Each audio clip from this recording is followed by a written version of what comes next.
Welcome, and roll. everybody, to our bi-week webinar. I'm co-host Ryan Poole. For people that I don't know, I'm a real estate agent just like you all. Been doing this over 20 years. It's an interesting time right now with the market. It's definitely some challenges. I'm sure Jim's going to share some of that, but we're excited. I host this bi-week webinar, Jim, to add value to agents. We cover some amazing topics. He shepherded us. Jim has helped shepherd us here through a bunch of challenges here in the last year, especially with the NAR settlement. I know you're going to be touching on that today as well, but to it, people that don't know, I'm also the founder of RealTrade, which is an online marketplace and social media platform for real estate.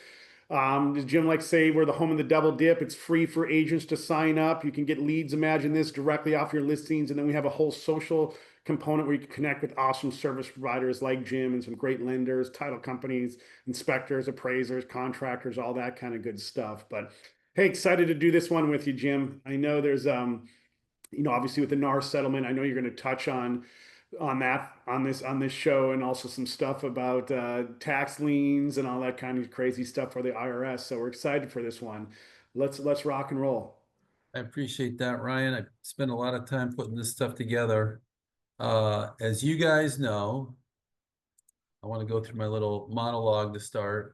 My goal is to bring you content you won't hear or find anyplace else. I think I do a pretty good job of providing a unique perspective. You can listen to anybody, anywhere, anytime, and I try to do as much research as I can before the shows and get you guys unique perspectives. I'm going to mention something that I feel strongly about, and I'm going to dwell on it just for a second. Crossing for cystic fibrosis. So we are departing today or we're departing tomorrow morning for the Crossing for Cystic Fibrosis. This event does so much good for the world. We are the largest provider. We are the largest single fundraiser in the world now. I've been doing this personally this will be my 9th year. I've got 8 crossings under my belt. I want to get to 10 and obviously continue on. We do this event, and the next day after the event is over, I get all kinds of texts, messages, heartwarming stories, anecdotes. Like every year, this is a lot of work for me, and it's a lot of money. And every year I say to myself in the back of my mind, I don't say it out loud, this is going to be my last year just because it's so much work and so much money. And at the end of the year, at the end of the event, rather, my cup of goodness is so overflowing. It's awesome. It takes me 12 months to get off that high, and then I start thinking about, do I want to do it again? And then as soon as we get back in the groove, I start getting the messages from the crew. We have a woman that she's returning to paddle with us this year. Her name is Shannon Lockhart. She got 2nd overall and top female a couple years ago. We've hosted more podium finishers than any other boat. We've hosted more. We've raised more money. There are a couple teams that raise a lot of money, but we're pretty much a grassroots team. We're not connected. There's a great shot from a couple years ago. We're Yeah. not strongly connected on the corporate front. And so this is a real grassroots effort that our personal program puts on. So I'm going to send you guys all a link, and I'm going to ask you to donate a little bit.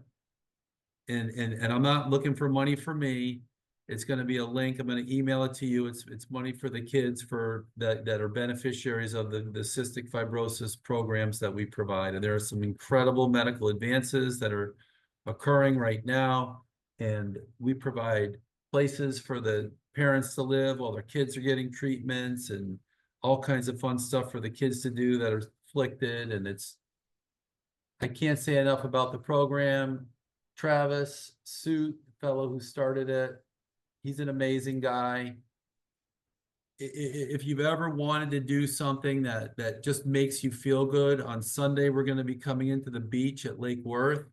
You sit in the Yeah. sand, you have fun with your kids or your significant other or by yourself, and you watch the paddlers come in. I guarantee you will walk away from this thing with a smile on your face and spend a day on the beach. What could be better, right? I know. And then the icing on the cake would be you head home from the event on Sunday and you click on the link I'm going to send you, and you send some money to Crossing for Cystic Fibrosis. So I bust my ass for you guys, trying to get you guys original content. I don't want anything for me. I want you guys to give to the crossing for CF if you can. If you can't, understandable. That's all. Um, Title advances. Just saw another deal saved with the title advance. Got a call from the real estate agent. They said, "Oh my God, I was able to set expectations properly, and I won the listing appointment when I showed up with my title advance." They work. We're going to get a platform going pretty shortly where the title advances will go out quicker, and you will get them within minutes to an hour instead of a few hours. If you liked our content, please go to YouTube, like and subscribe. And our closing cost calculators are updated. You guys have heard that before.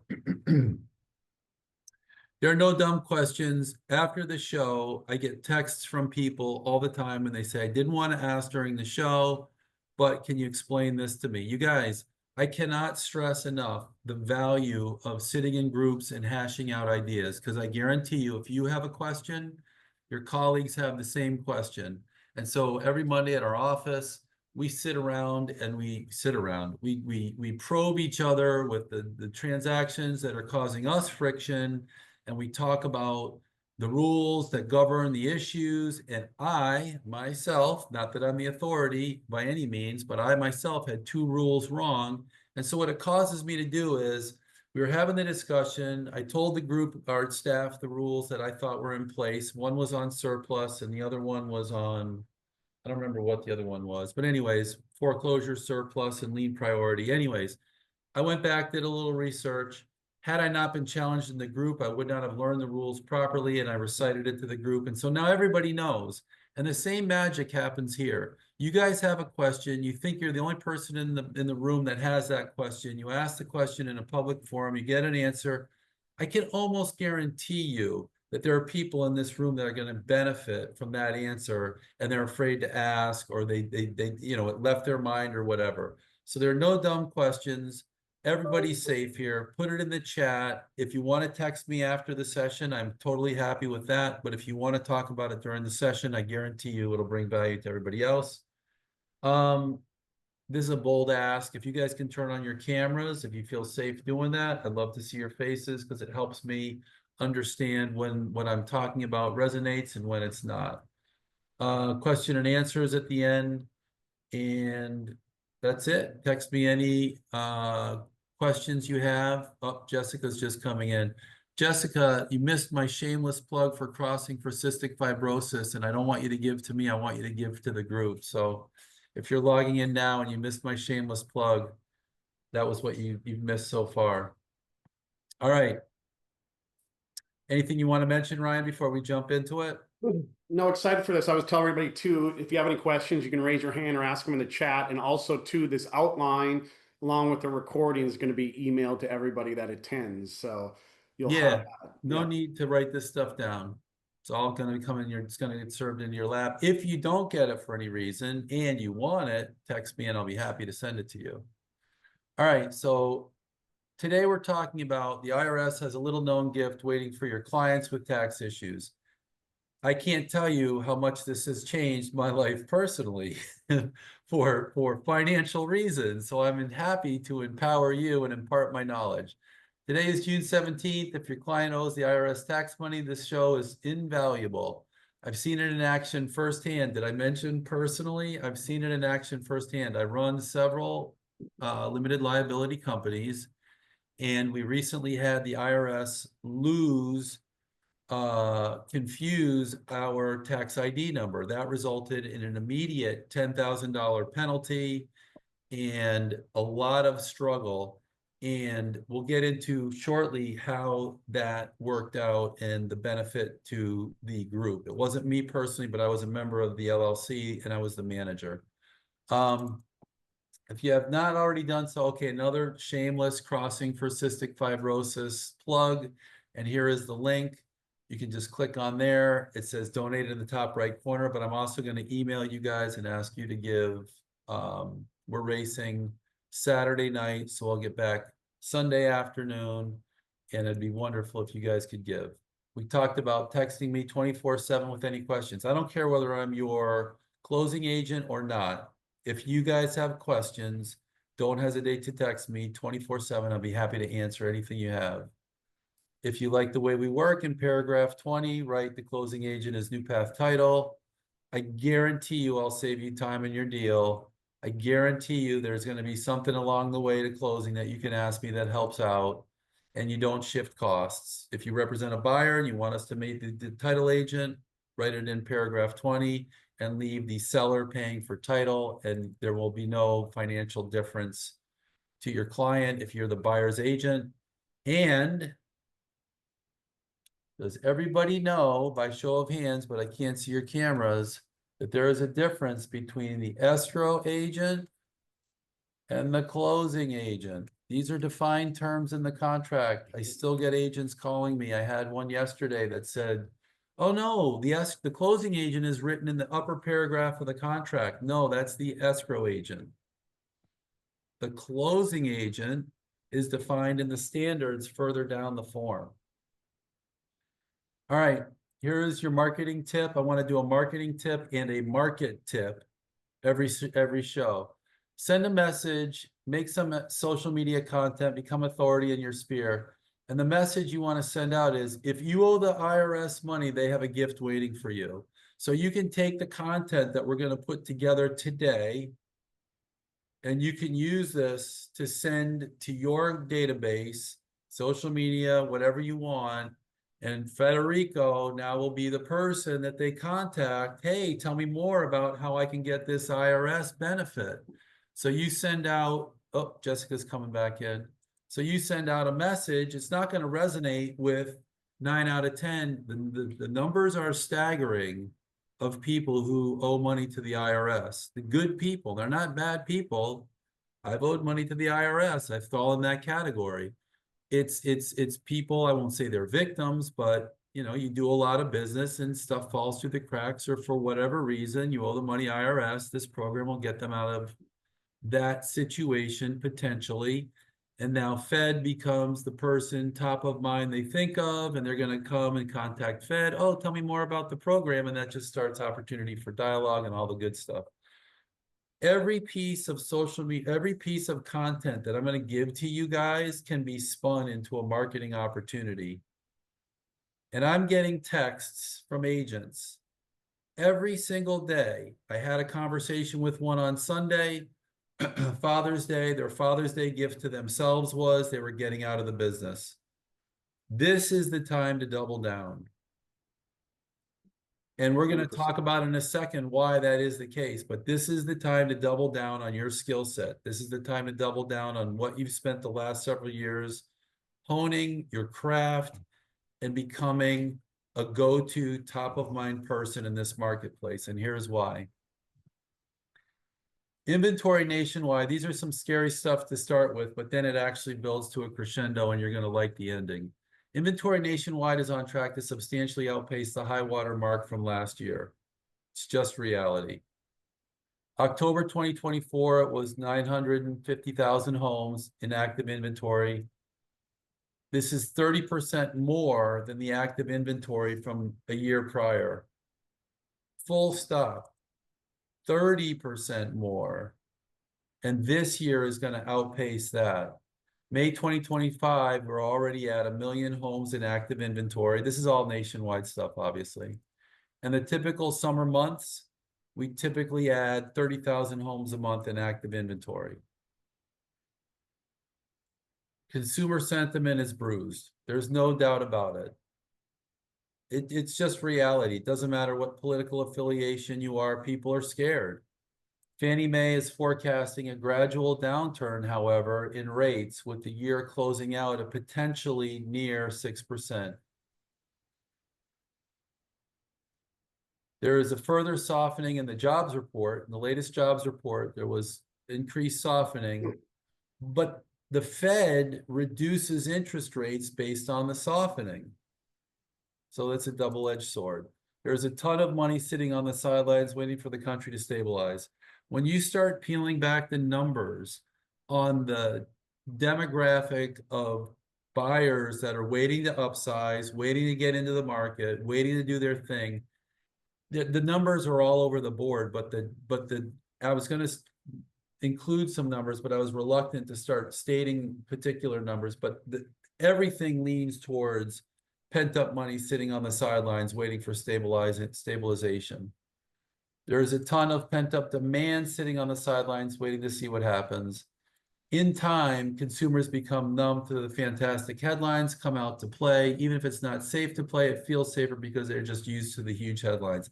It's just reality. When we go through periods of turmoil in the country, the first couple of bombs that land in our lap, no pun intended, everybody runs for cover.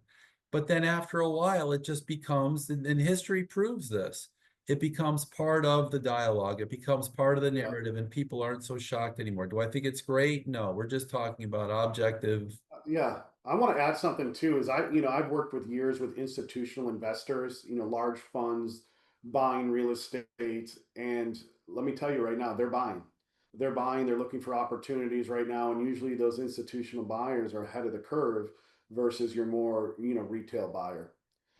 So they're buying right now, Jim. They're looking for increased demand coming up. They're buying Yeah, now because they're seeing the opportunities. We yeah, talked about it last week. Another great social media message or email blast campaign. The message is now's the time to come out. If you're considering buying, now's the time to come out of the woodwork and buy. There's more inventory than ever. The good news, this is a recipe for a strong fall market. If nothing else, the recipe for a stronger fall market. Buyers can only wait so long. Sellers that have been waiting to sell but have to sell will get in with even more inventory. So there's a whole nother statistic of shadow sellers that are sitting waiting to see. We all know what's going on with buyers. They're waiting to see. But one thing we don't even talk about are the shadow sellers that are sitting back waiting to see. If sellers are thinking about selling, another message is now's the time to list because there's only going to be more sellers soon. There's a shadow inventory of sellers and there's numbers all over the board. Demand pushes prices up, inventory pushes them down, but all we care about is sales volume. So when everybody's talking about doom and gloom as agents, we're saying these are great opportunities for us. Pent-up sales are real and prices may fall, but sales will occur. Now here's the local good news. The steady migration of people from the Northeast communities continues and it has slowed some, but it is still real. The effect on the local markets is undeniable.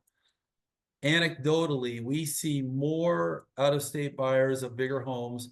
Our firm does everything from trailer homes, literally, to we're doing a $10 million Palm Beach sale in a couple of weeks, several weeks, and we do everything in between. And we see more out-of-state buyers than ever.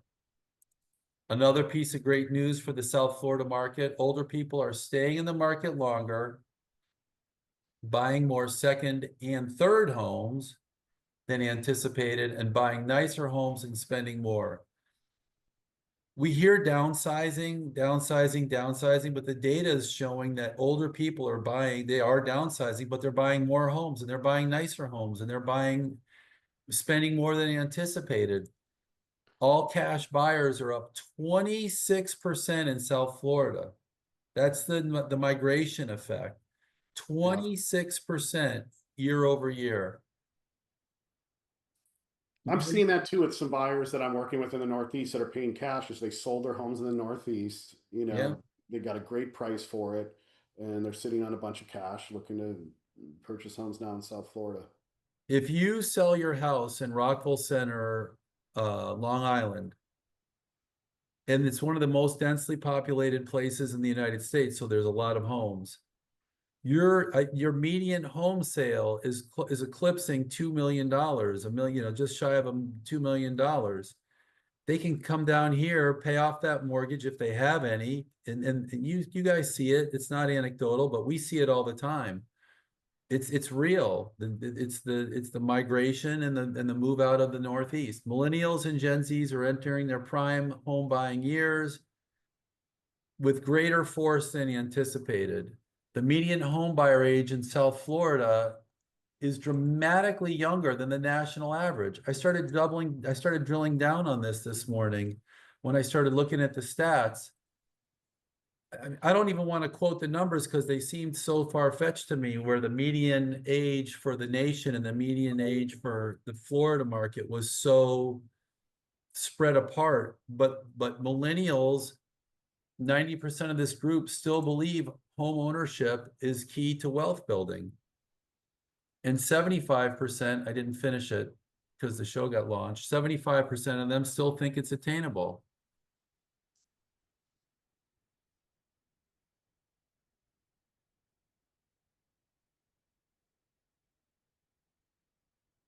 So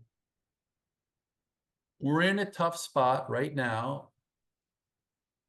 Attainable, not obtainable. We're in a tough spot right now, but all signs are pointing up, and it's a matter of how long we're going to kind of wallow in this place. And it's the typical summer doldrums, but the reality is we're setting ourselves up, I believe, in South Florida for a good fall. And I don't want to say a strong fall, but certainly a stronger fall. But I'll go out on a limb and I'll say a strong fall. A strong fall. I don't know about condos, but all right, here's our main topic for today. We're going to do two topics. We're going to do the IRS abatement, and I brain dumped with you guys last week, and we really covered, I'm going to go out on a limb again, and I'm going to say probably too much material for one show. So I'm going to give you a shortcut to the closing checklist, and it'll just be a simple list you guys can use and over and over and over. So the main topic, first time IRS abatement. If I had not seen it with my own eyes, I would not have believed it. Does your client owe the IRS money and can't buy a home? They may qualify for first time abatement. Great piece of social media content. The stats on people who owe the money IRS in South Florida is staggering. Staggering. If you send this message out, if you make yourself a social media authority on this topic, you're going to get people who reach out to you, period, end of story, wanting to know how it works. If your client has a history of good tax compliance, generally, and I've seen exceptions where they're still giving this gift, they have no penalties on the same filing for 3 years. That doesn't say that they don't own other LLCs that have or don't have problems. Each taxpayer ID is a separate event, and we can drill down that a little bit more in a few minutes. They've never applied for an abatement prior, and the penalty is not a result of an electronic federal tax payment failure. There are a few more technical criteria, but generally speaking, if they have no penalties on the same filing for 3 years and they've never applied for an abatement prior, then your client may qualify for an IRS first-time abatement. Now, we talked about a social security number. So I'll tell you a personal story. I don't mind. And I mentioned this earlier. I'll mention it again. I have a personal taxpayer ID. I am also the manager of several LLCs that have their own taxpayer IDs. So they don't appear on my personal schedule. We applied for a separate EIN number. They are not me. They're not, they're disregarded entities, but they're not me personally. So you can have an LLC, and that LLC can have the taxpayer ID of Ryan Poole personally, or that LLC can have its own independent taxpayer ID. Most people have their LLCs filed under their name personally, under their taxpayer ID personally, but you can have a separate taxpayer ID. I don't know what the stats are, but all mine have separate taxpayer IDs. So let's just imagine I'm the manager of an LLC, and that LLC has a tax liability to the IRS because they confused our tax IDs and whacked us very quickly with a $10,000 penalty. The IRS screwed up our tax IDs and whacked us with a penalty, and we applied for a first-time abatement. This particular entity had other tax issues that were older than 3 years, and they gave us the abatement on the $10,000. It was easier and quicker to get the abatement on the $10,000 than to fight with the IRS on the merits, to prove that they screwed up. We filed the abatement. 2 months later, they gave us the $10,000 relief, and now that entity can buy again. It can get loans again. It's the same exact thing for people. I'll give you another example in a minute, because the examples, I hope, are what stick with you guys. Mm-hmm. So I give you the abatement website here. The forms and instructions are available on this site. It's pretty straightforward. There is a ton of technical discussion here that I'm not going to say you can ignore, but it's not designed to steer your clients clear, but this is the website that you want to give your clients if you do the email campaign and the social media campaign so that you look like the authority. The abatements can be requested over the phone. It's not been my experience, but I've been told by other people that they've actually had situations where the relief was actually granted in that or a follow-up phone call.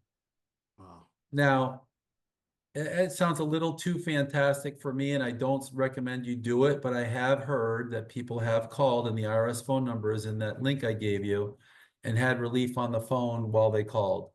I recommend the taxpayer send in a form requesting the abatement. They have a specific form. I gave you the link to the form, or a third party can make a request on behalf of the taxpayer, your CPA or your attorney. And then here's the link for that form. You give those links to your client in your email blast. The power of attorney does not have to be a CPA, so accountants, office managers, bookkeepers can also do this. Agents should not do this for their client. Personal story. I had a client, they missed a FERP filing deadline. They spent 2.5 years and thousands of dollars on CPAs and accountants. The fines were growing daily and up to almost $20,000 on a $10,000 penalty.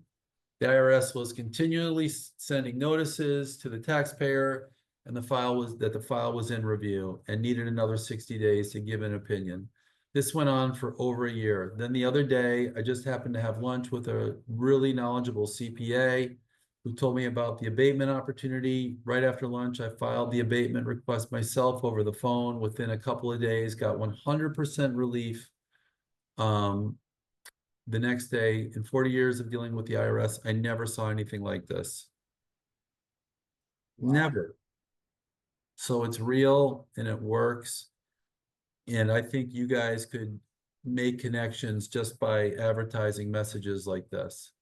If you look up the stats on people who owe money to the IRS, again, it's just amazing. All right. Does anybody have any questions about the IRS abatement? I would love to make this a longer pod, but I don't want to because it's pretty self-explanatory. You're in good standing with the IRS. You haven't had penalties or issues with the last 3 years, and your filings are on time, and you send a request for abatement. If you get denied, you're not going to get hurt by the IRS. I have not seen one denied and I don't know about a ton of them, but I don't know anybody who's been denied where the facts were legit. Good on filing, first time request. They always seem to get granted. Is there a maximum on the amount that they'll abate? I don't know a maximum. I've seen some that are in excess of $100,000, and I've seen many that are around 50 and a little bit less. As soon as you start talking about this stuff, people ask you about it, and then this has been my experience. As soon as I talk about it, people go out and make requests, and then they thank me for the information. And some of these, and I always ask, how much were you abated? And some of these abatements are large, and they happen quick. Like you have somebody who wants to buy in the fall, and they're doing their abatement now. They want to buy in the fall. They could be a buyer this fall. They happen that quick. So, I mean, just to be clear, I mean, does that amount goes away? There is no tax liability on that amount, and the amount goes away. I mean, it's incredible. In my personal experience, the $10,000 for the entity, like I said, it was easier to ask for the abatement than it was to fight the IRS that they had lost, that they had confused the numbers. There were 2 entities or 3 entities with very similar names. And it was easier just to ask for the abatement, and the application was made and the abatement was returned to us within, I want to say, 2 months. Wow. Teresa has a question. This abatement only applies to penalties or tax due not paid. It Is that applies it applies to penalty. You mean like getting money back if you overpaid? No. okay? Maybe I didn't answer your question though. Is that the question? This abatement only applies to penalties or tax due not paid. Please confirm. Teresa, if you want to go live, I'm happy to answer. All right, no worries. Next topic. I brain dumped on you guys last session, and I kind of felt bad coming away because I got a whole bunch of agents texting me, and they said, Jim, you usually do a great job, but usually we walk away with a lot clearer understanding of what you want us to do. And I got 3 or 4 texts, 5 texts that way, and it wasn't a big turnout on the show. So I have a feeling I overstimulated the crowd. So I wanted to break down today into just a couple of rules that you guys could have as check boxes. So when you go on your listing appointment, you've got a simple checklist you can cut and paste. You're going to get the outline, and then you have something you can work from that's going to give you, a real tool for production, not just theoretical stuff to work from. Then if you want to, you can go back to the outline and you can see where we talked about that one particular point. So here's your listing checklist for the best closing. By best, what do I mean? The least effort. Everybody says, why am I so involved in closing? The only answer ever is, well, are we perfect? No, we're not perfect. Does stuff get misplaced or whatever, mismanaged? Yeah, every once in a while it absolutely happens. But 99% of the time, it's issues that could have been resolved prior to closing. And so what does that look like? Do your regular listing prep, market study, market plan, and personal record. People love personal records. I'm sure you know this, but I'm going to say it anyways. If you have successes, people love to hear about those successes. I don't know if they love to hear about them, but it definitely bolsters your personal brand. Get a title advance. Is there equity? How much? Understand the business side. Can't stress enough how many agents enter into transactions and they don't understand the business side of things. If you understand the business side, you're going to understand the seller's compulsions. If there's a bunch of fat mortgages that have to get paid off and there's maybe 5 or 10 grand coming back to the seller, are they as motivated to sell as the person that's looking at a $30,000, $300,000 or $400,000 payout in the sale? Of course not. Different motivations. Look at the deed. Who needs to sign the listing agreement and the closing docs? Takes 10 minutes, 5 minutes, 3 minutes to look at the deed and figure out that landscape ahead of time. How long has the seller been in title? Lots of things can be revealed by how long a seller has been in title, including my favorite that I keep seeing over and over again, seller financing. If you have a seller that's been in title for a long time and they have a mortgage that's paid off or very small, and they want to offer seller financing, I'd love to hear somebody tell me, because I've mentioned it several times recently, what the benefit is to the seller if they give seller financing. Let's say, and they're downsizing or they want to take the money off the table or something like that. What's the huge benefit for the seller if they offer seller financing and receive payments over time? It's not a big tax event. Deferred capital gains. Yeah. But you're only going to know that, and you're only going to be able to drop that bomb on the table with your client if you did a title advance and you know how long they've been in title. Is this work? Yes, this is work. But this is what distinguishes you from the other 3 or 4 agents, sometimes 5 or 6 agents that your seller's interviewing.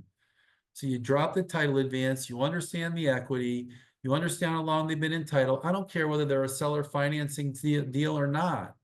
The fact that Fed is walking into the room and mentioning this ahead of time distinguishes him as the superior agent.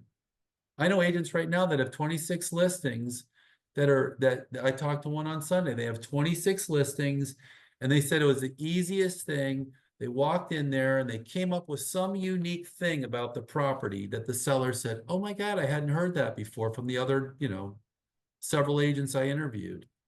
That's how you create value. That's how you get the listing. Sorry if I get all passionate. I love this stuff, you guys. So That's good stuff. I'm a title agent and attorney, but I really get into the agent journey. How long has the seller been in title? Possible seller financing. Generate a net sheet. We have the link I gave you here, generate a net sheet. Don't walk in without one. I got a call from an agent. We've been working for this agent for 20 years. They called me last night. Oh, send me a net sheet. All they have to do is click in a new path title and grab their net sheet. And you can do them live at the table. If it's a multifamily, confirm this is a big headache, headache cutter offer, for lack of a better term. Understand the land use and zoning of your property. Is the zoning important? No. You're not doing commercial deals. It's zoned properly. But the land use is incredibly critical. If the property is only permitted as a single family, do not list it as a multifamily. It's right there on the property appraiser's website. It gives you two delineations. I can't tell you how many people, how many agents have told me, oh, it's zoned multifamily. Yeah, but it's not land use multifamily. It's not permitted multifamily. There's two delineations in that little caption, and they're in every county, municipality, property appraiser site that I've seen. So don't make that mistake. And that's fatal, because then the lenders won't lend and the buyer's upset and everybody expected something and you burned a lot of calories. You got to educate your seller ahead of time. At the list, so this is the stuff you do before you get to the listing appointment. At the listing appointment, before the seller signs the listing agreement, do your typical listing presentation and present title advance to show your value. So you're gonna have those discussions that distinguish you as the agent. You're gonna show them your title advance. At the listing appointment or shortly after the listing appointment, and we're talking about in the context of a smooth closing, you're gonna follow up or you're gonna do it while you're there. Have the equity math conversation. Use title advance as the lien reference. So you're not telling them they have no equity before you get them to sign, but after you get them to sign, you want to have that conversation. You want to drop the title advance before they sign, so they sign up with you. But then you want to have a tough conversation if there is a tough one to be had. Hey, I see there are code compliance issues, mortgages, judgments. Just because that stuff's going to be a headache. Are we going to have it with the seller? Yeah, but we're not going to have it with the seller until the contract comes to us. If you have it early, you're going to cut off a bunch of issues. And an agent sat in this podcast with me last year, and they ordered a title advance several months ago, and they had this conversation, this exact conversation with their seller about the equities. And we took care of some of the problems that they had on the property, then they had a smooth closing. But had they not had that conversation, they would have gone under contract, canceled the contract, had to fix the title issues, and then gone back under contract. This way here, we took care of this stuff early. We were on cruise control, or the agent was on cruise control, and when all the title issues were fixed, then we sold the property. We had two of those recently. We have a new young attorney, Matt Schultz. He's on it. He answers the phone all the time, and he's less expensive than me, and he resolves stuff. So you're going to have the equity math conversation right after and the equity math conversation might be clearing up judgments, and it's a homestead property, and we can file a notice of homestead. So the seller can keep all the money instead of having to pay judgment creditors in the sale. Ask if all the work on the home was done with permits, contractors, and final doubt. You walk through the house. You see that the property has brand new windows and it's an older couple and the rest of the house is falling down. Just ask them, was this done with permits? You can also go to the permit website for that county, for that municipality, and see if they did it with permits. But you're in the property and you're discovering this stuff as you're walking through. Brand new roof, house is falling down. Solar panels. This is a big one we see a lot lately. Solar panels on the roof and the house is falling down. Have the tough conversation. And it's not that tough. Did you do this all with permits? We saw one recently, a PACE loan. PACE loans, you guys? Does everybody know what a PACE loan is before I start pontificating on PACE loans? PACE loans were an anomaly. They are now, we probably have 2 or 3 PACE loans in my office for closing. They are real. Now I'm going to tell you something that lenders don't want to know, and that's PACE loans jump in lien priority to senior to primary mortgages. We don't have to get into that, but if you're a lender, if you're a hard money lender, if you know any hard money lenders or seller financing people, that can be very dangerous for them.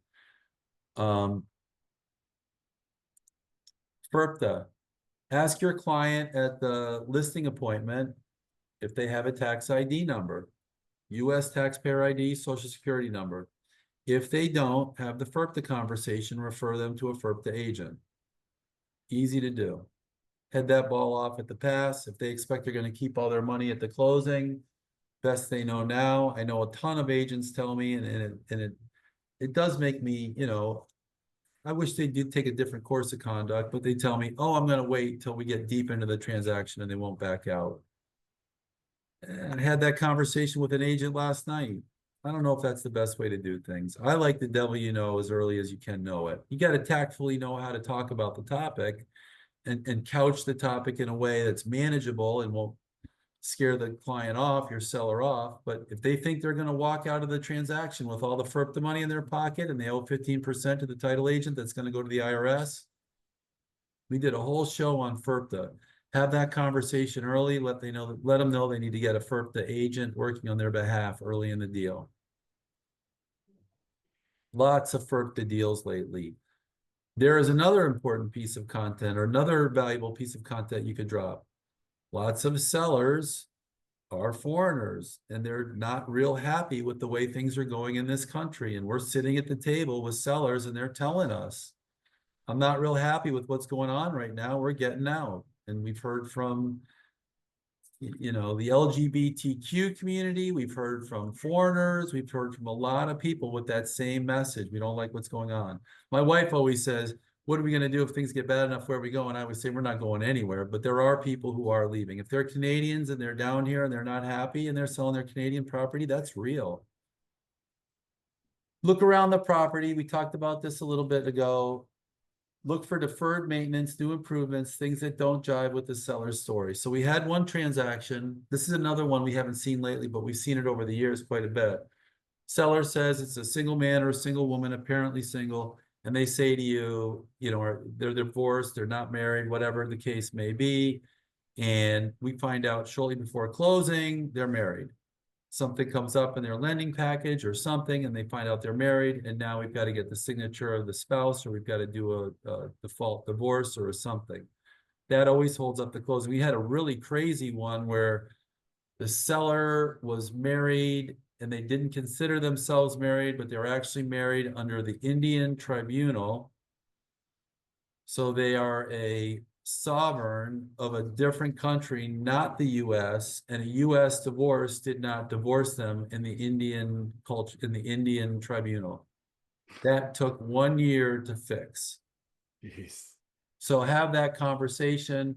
And that was discovered. Oh, I remember why I mentioned this. And that was discovered because as the agent was walking around the property, they saw that on the mantelpiece, there were a bunch of pictures with this person who said they were single with a parent, you know, with a significant other and kids. And they said, after they got the listing agreement signed, they said, are you married?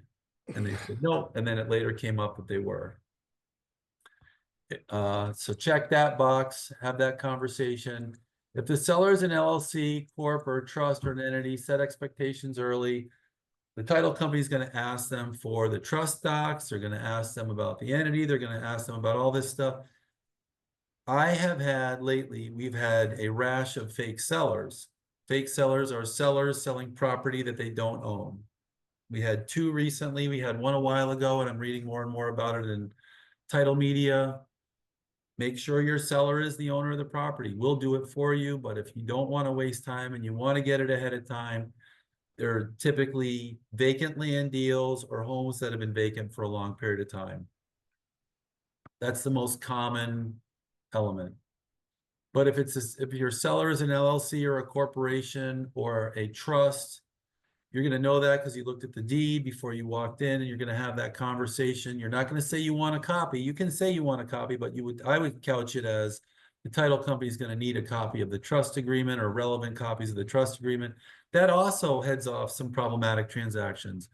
So people say, you know, it's the trust for somebody and it doesn't name the trustee, and they say, oh, I'm Ryan Poole.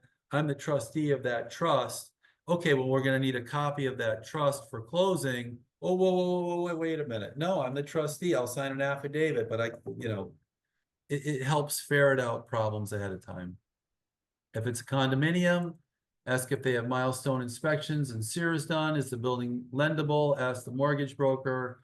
Don't forget to get your flood disclosures. Some agents are walking into them at the listing. I wouldn't do that, but don't forget about it. It's necessary in all transactions. I forgot about it the other day. But the condo thing is big and real, and we're doing one right now for a client with many, many $1 million property. They have 2 properties they're trying to sell, and they're stumbling over milestone inspections and SERS. And this is a rare one. They have the SERS, but we can't find the milestone inspections. Yep. You're shaking your head. Yes, Ryan. Tell me Yeah, more. no, I've seen that. I'm dealing with that one right now. And I How can might, that be? What's the name of the building you're in? well, this is called the Glens. It's down in Boca. They have the Sears, but I'm trying to, like, I've been back and forth with the HOA trying to get the milestone. How can there be a SEERS a SERS in existence, a Mhm. structural integrity reserve study, and not be a milestone inspection? And so as an agent, you don't want to be in the middle of the transaction trying to figure this stuff out. As a seller's agent, you want to be asking the seller for it immediately and be in the middle trying to get it from the association. And as a buyer's agent, before you start getting too deep into the transaction, you want to make sure they exist. And so this particular transaction, they haven't even listed to sell and they're doing the due diligence ahead of time, but we're probably now 3 weeks into trying to get our hands on the milestones. And they have a SERS done, but you have to produce the SERS and the milestones. And in this particular transaction, we have a feeling that there might be a board that's a little overzealous in their desire to make life of the unit owners tough, if you know what I mean. So there are some boards that are assembled just to drive out unit owners. There are some boards Yep. that are assembled just to drive out unit owners, make life so expensive. But every value in your SERS has to be pinned to something in the inspection report. You can't come up with SERS budgets that don't reflect something in the inspection. So we're just trying to make sure the board is doing the right thing for the unit owners. And that's it. The what's in Your what flood disclosure, don't forget it. Don't forget the flood disclosure. I forgot one the other day. Like I I said, know. some agents are bringing this to closing or to listing, and all the backup to everything we talked about is here, and the relevant portions of the contract. Oh, something else that's relevant. It's not in the checklist, but if you are selling new construction, it's a home that's been built on a property and it was evaluated, it was appraised as a vacant lot the year before. Make sure everybody understands that there's no value that's going to be prorated for taxes that's going to accurately reflect what the taxes are. So you're selling a house for a builder and it was appraised last year as a vacant lot, and this year it's an improved home. You're going to have to come up with a valuation that you guys agree upon for taxes, for the tax proration. Just throwing that out there ahead of time. The contract says that the property appraiser will do this for you. The property appraiser will not do this for you. You are going to have to come to a value with your buyer, if you're the seller's agent, that everybody agrees upon is the proration of value for taxes. If you like the way we work, I'd love to have you write us in paragraph 20 as your closing agent. And that's it. What else you got, Ryan? Was there anything else on I know we were about the NAR settlement stuff. We had discussed that. I know I wrote it in the outline. Oh, yes. So there was a really interesting article. There was a really interesting podcast I heard with, who was the gentleman, Ryan? James Yeah, here it's on the outline. Wilkham. Hmm. Uh, these are my notes, you guys. I apologize. I'm gonna go off of screen share because they don't look real beautiful. So, and we'll do this more. James Wiggins, there was an interview. And I'll put this in the outline. He just settled with the plaintiffs, and he's got the most up to date. So there was a class that settled in the lawsuit, and there were other classes that were excluded from the lawsuit. He is the broker for NextHome. He just settled, not in the class action, independently, and he has some really strong opinions on where the industry is going. And he said that steering claims are real. So, and I'll tell you what that means in a second. Agents are paying buyer's agents steering claim waiting to have. Okay, we had this come up the other day. When agents are calling ahead of time saying, is the seller paying commissions? James Wiggins would tell you that is an absolute textbook steering claim waiting to happen if the person you're calling is a tester. And he said, absolutely, there are testers in the environment. I'll send you guys the YouTube link to the podcast. No buyers, so this is what he said. Most importantly, no buyer's agent should be calling the seller's agent asking what the commission is. That's setting up a steering claim. Absolutely. He just settled, so he heard all the most recent, they call it jurisprudence, opinions on this topic. Insurance agents are contemplating dropping insurance in dual agent scenario payout because dual agent scenario payouts are too high. So insurance agencies that insure real estate agents for E&O carrier coverage are considering dropping that coverage from their umbrella of coverages. So if you're a brokerage, if you're an agent that does dual agency, the only way you can get coverage potentially in the future is if your broker does the dual agency. So it's Ryan and Fed in the same office doing it, but not Fed doing both ends of the deal. You will Well, not. would it be like a transaction broker? Is that fine? No. No, Wow, that's craziness. you're going to need a buyer's agent and a seller's agent. Wow. And with James Wiggins, not my opinion, but I'm listening with open ears. I'm not shutting it out. When I hear it, as repulsive as it is to me, James Wiggins would tell you it should never happen. Again, he's the broker at NextHome. Yeah. All offers of compensation should be in the contract, not the listing, and not in a phone call. He says, and this is really interesting, we're entering a new era. And he says NAR is a great institution that needs to be supported. They're the biggest lobby on the planet. If they get the homeowners, not the agents, and they rebrand themselves, reposition themselves as the National Association of Homeowners, think of the gravity, think of the pull, think of the depth. Instead of trying to educate agents, which they have not, I have my opinion on their effectiveness of educating consumers on what agents do and their ability to effectively educate agents just from what agents tell me. If they would be the National Association of Homeowners and advocating on behalf of homeowners for cheaper insurance, mortgage regulations, and things like that, how much better would that be for agents? And how much bigger would the lobby be? Yeah. He does not like the private listing platforms. Again, this is Jim Wiggins' opinion. He does not like the private listing platforms. And there is no more E&O insurance on class action lawsuits. What does that mean? So Sitzer Burnett, thank you for reminding me, Ryan. Sitzer Burnett was a class action lawsuit, and had any one plaintiff, had any one defendant had to have paid out of pocket, it never would have been a thing. But since there was a class action opportunity and the insurance companies were behind it, there was a huge payout. Insurance carriers will no longer cover class action suits. So there's no more E&O insurance covering the individual agencies for class action events. Does that make sense?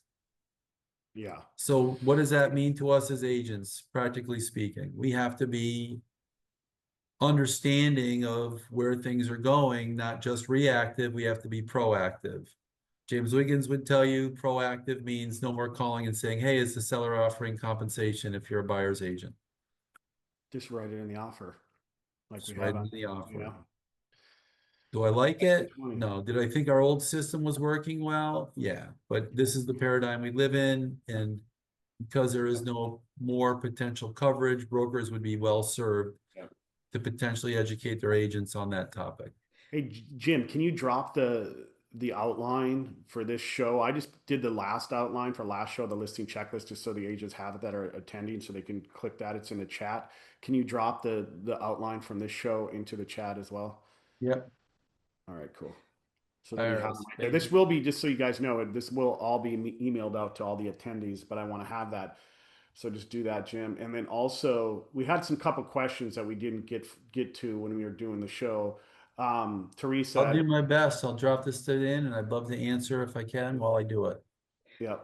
So on the tax abatement, she said this if only applies to penalties for missing a filing, or does it apply to the taxes due?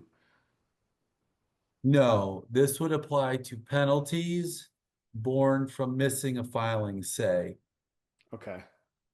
but it wouldn't abate money you owe if you made more money than you paid in quarterly. It wouldn't get you out of penalty for the monies you didn't pay. It would get you out of penalties for the penalties applied potentially for the monies you didn't pay. Okay. That's That's a good answer. So let me ask, Emmanuel has a quick question here, and then drop that link when you Yeah. can. How much are the capital gains in Broward County, and how do you pay them? Can you pay them over time if you are selling and not buying another property? Capital gains are a one-time event. They're paid when in the year in the kit tax year when you sell. Can you pay capital gains over time? Not that I'm aware of. Okay. But if you, let's see, share, copy link. But if you're a seller and you offer seller financing and it's a 15-year note, you only pay capital gains on the principal the seller received in any 1 year. And we all know that interest is paid with the mortgage interest is paid with the majority of the interest paid up front and the principal in the back. So there is an opportunity as a seller to not pay capital gains in any significant portion for the next several years following the sale of the property if the seller is receiving their payments in the form of a seller mortgage. That's a lot to remember and tell you guys in any one statement. So if you want me to repeat it, I'm happy to. But the long story short is, doesn't matter what county you're in, you're going to pay capital gains for the year you sell the property, Mhm. roughly 20%. If the seller is seller financed, or, or it's a second home and it's seller financed, even better, because you don't have a bunch of other avenues of relief, then you're gonna only pay capital gains on the principal you receive in any 1 year. Do you receive any principal at the closing? Hardly any. So the year you sold the property, you hardly owe any tax. The next year you owe a little bit more, but still hardly any. And that's the benefit of seller financing from a tax perspective.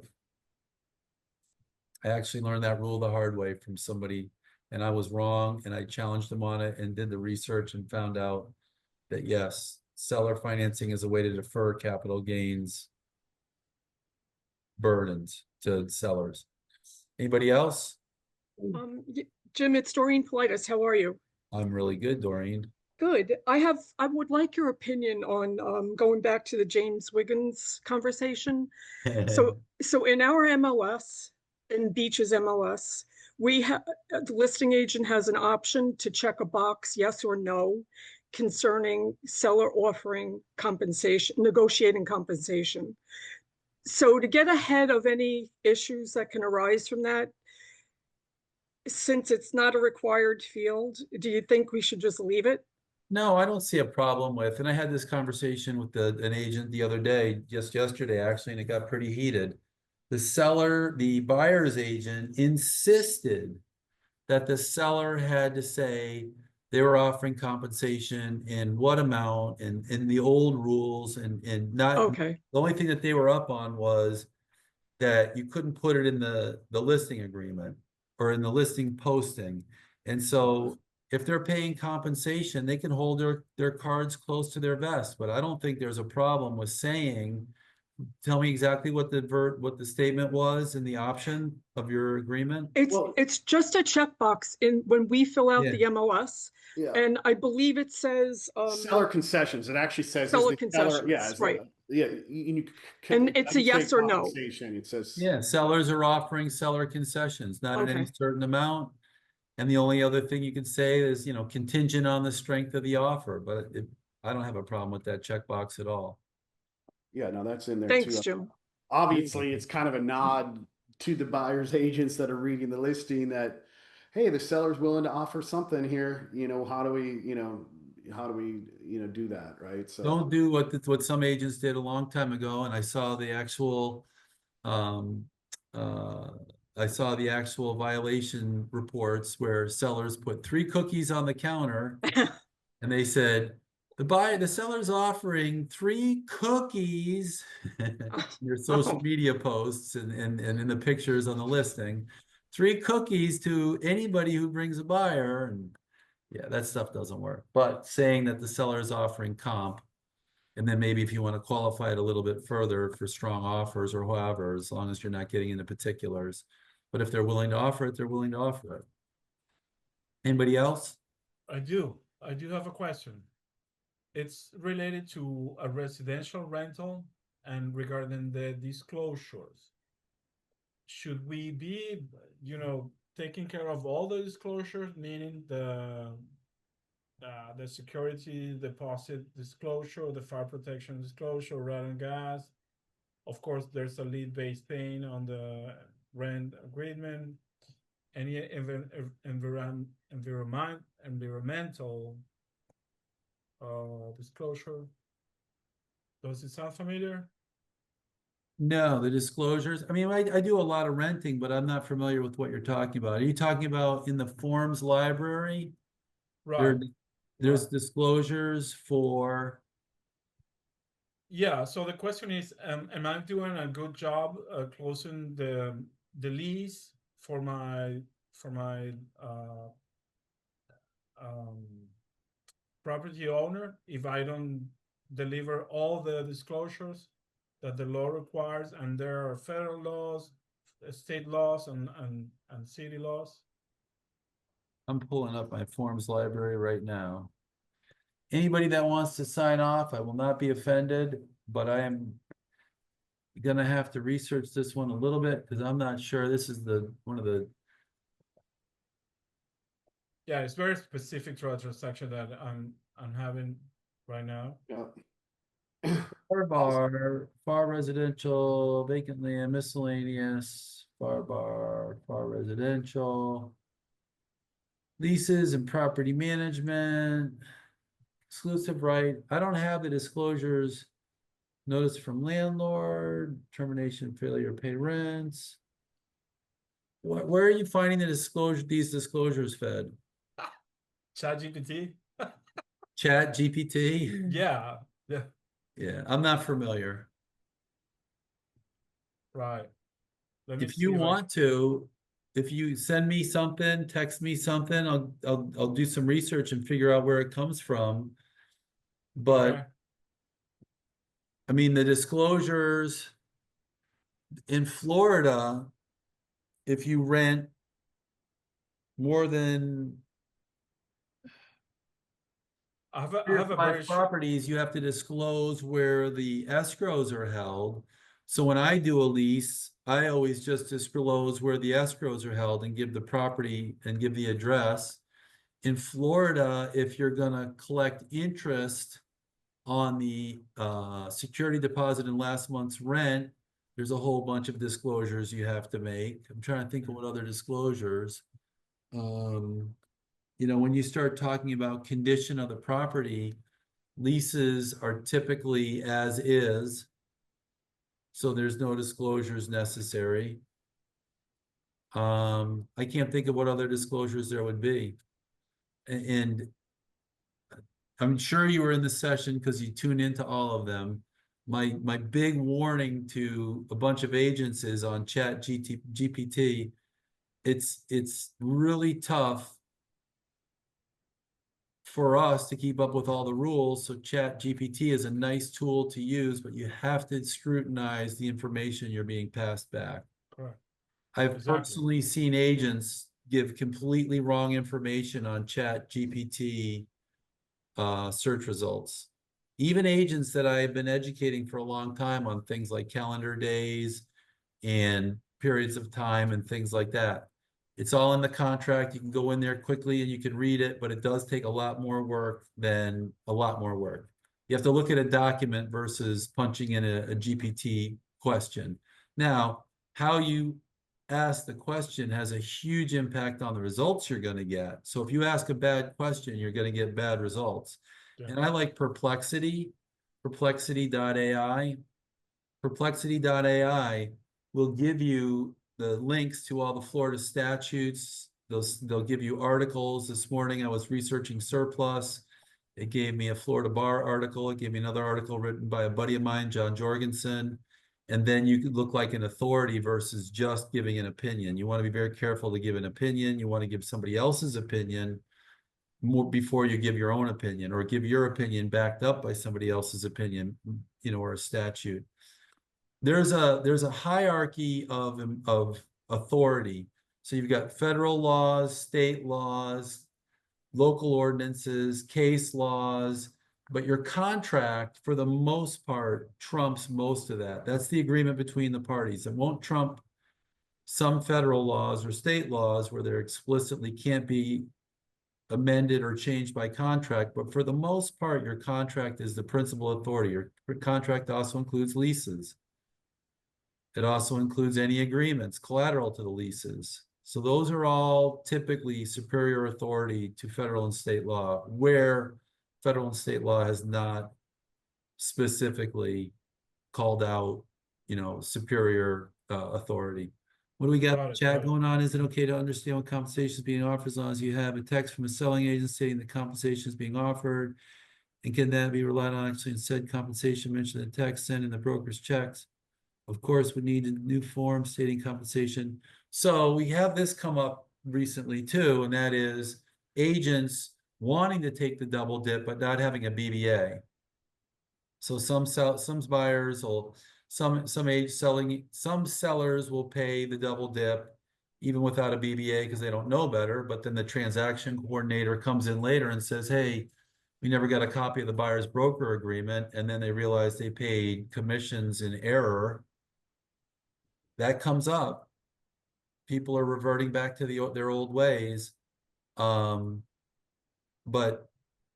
I don't necessarily think, listening to Jim Wiggins' statement in his podcast, and I'll give you guys the link to it. I'm going to give you the link here, I'll give you the link right now in the chat.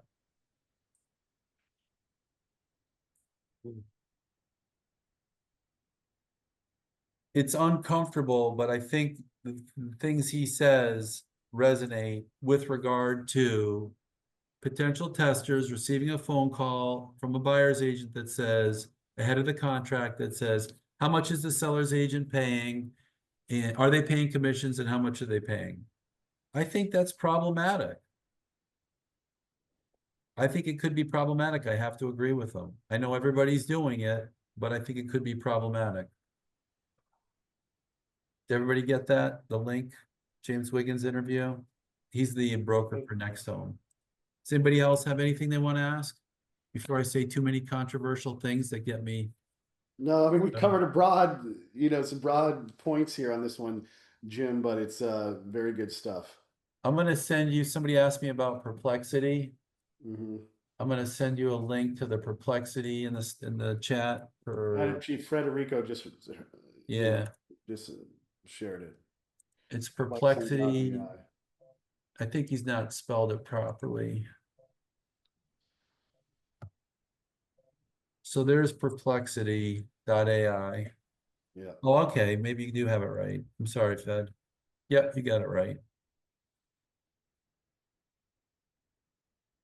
Ron, I am gonna send you personally, could you text us in the chat, or could you send us in the text in the chat? Could you give me your phone number? And as soon as we're off this podcast, I'm gonna send you my outline on offers and how I would structure offers. Ron Bachard, hope I pronounced your name right. Bachrad. Text outline on offers. Yeah. All right, you guys, it's 11:10. You're marathoners, you're not sprinters. This is just a marathon. This is just one leg in the marathon. Let's see, Doreen, lights. We are in the marathon. We're just there. So the marathon is a swim, ride, run. We're going in the ride right now. We're getting on the bike. We still have the run to go, but the finish line is coming, and I think the finish line is the fall. What is my number, Ron? My number is 561. Oh, if you go to best way to get my number, go to newpathtitle.com. Click on the 24/7 attorney support at the top of the page, and you will get me. All right. Anybody can click on that anytime they want. And Teresa Jacome asked me for that. Yeah, we did a great show on that. Theresa Jacome. And then you guys can always go to our website and download this stuff right off our site. I'll be happy to send it to you. All right. Without further ado, go out Thanks, there. Jim. Let's get out there, guys. Let's sell some real estate. Give some money to cystic fibrosis, kick some ass, sell some property, and have a great day. All right, thanks, Jim. Thanks, everybody. All right, thanks.